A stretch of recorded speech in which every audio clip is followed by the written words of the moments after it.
I wanted to ask you about your first film, The Jews of Nigeria. What exactly inspired you to even, pursue a topic like that? And what is the connection between the Jews and the people of Nigeria or Africa in general? Sometimes you hear about the East Africans, maybe Ethiopia, but not so much Nigeria. Well, I think each country and each ethnic group may have their own connection to Judaism. It's not necessarily that each connects the same way. For example, the Ethiopians have very concrete ties to the Jewish people and to biblical Jews, different from the Igbo or Nigerians in general. And that may be they have similar connections, but those haven't been found yet. So there's still a lot of theories as to how the Igbo may connect to the Jewish people. It could just be from exposure to travelers through the Sahara, through the Sahel, traders who had come through and exposed them to certain things.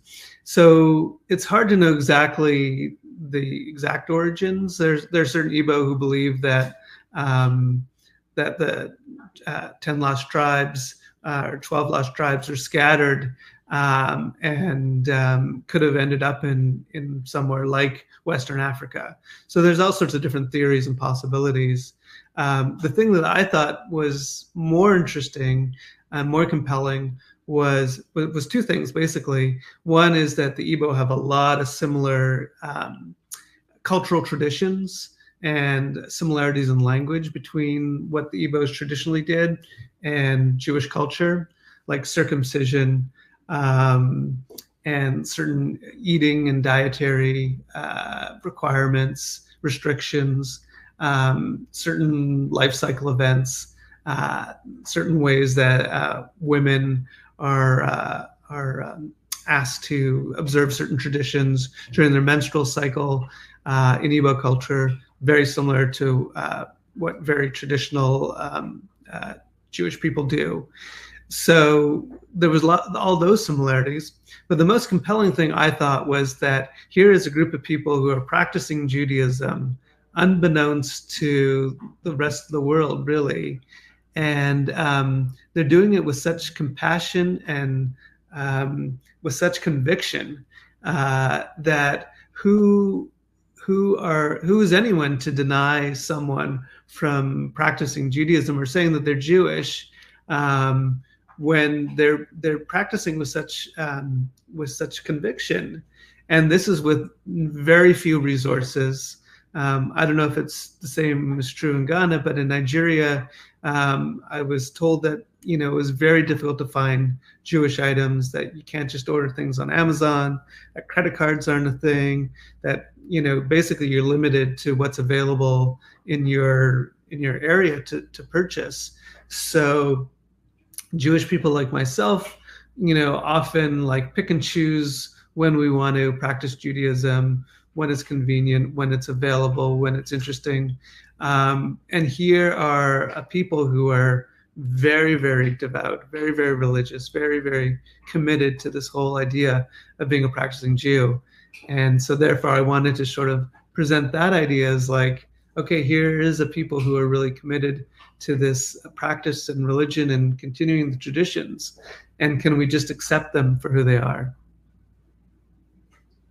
Oh, okay. Wow. Wow. You made some good points. That's really, really interesting. I guess I could ask you, what was the reception of the film once you finished? Did you get a lot of pushback, or were people like, blown away by the information you were sharing, or was it kind of mixed?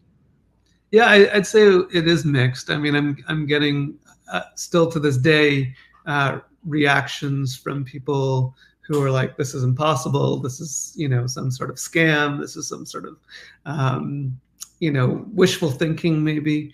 And then there are other people who are just blown away by the beauty of it all and how touching it is. And it comes from all sides. I get comments a lot on YouTube on the trailer from people in Africa saying that this is, impossible, and that people have been misled and that type of thing.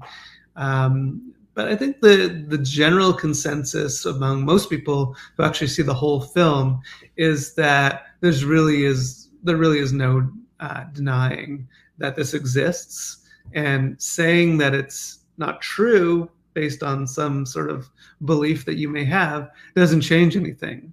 It doesn't mean that they're going to stop. It doesn't mean that you have the say over what they do.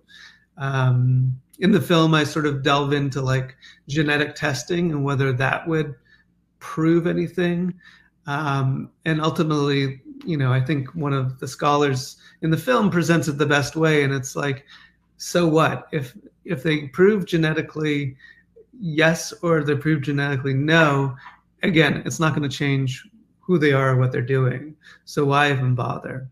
And if you've genetically tested a lot of Western Jewish people, you may not get the results you want necessarily anyways. So it's a very slippery slope. And Judaism has many shades and many ethnicities. And if you look at the people of Israel today, and it's a real cosmopolitan of Middle Eastern and African and Western people, and people from all sorts of ethnicities. So, and that's what makes it beautiful. Yeah, definitely. I agree. I appreciate you taking out the time to even, tackle a project like that. Definitely.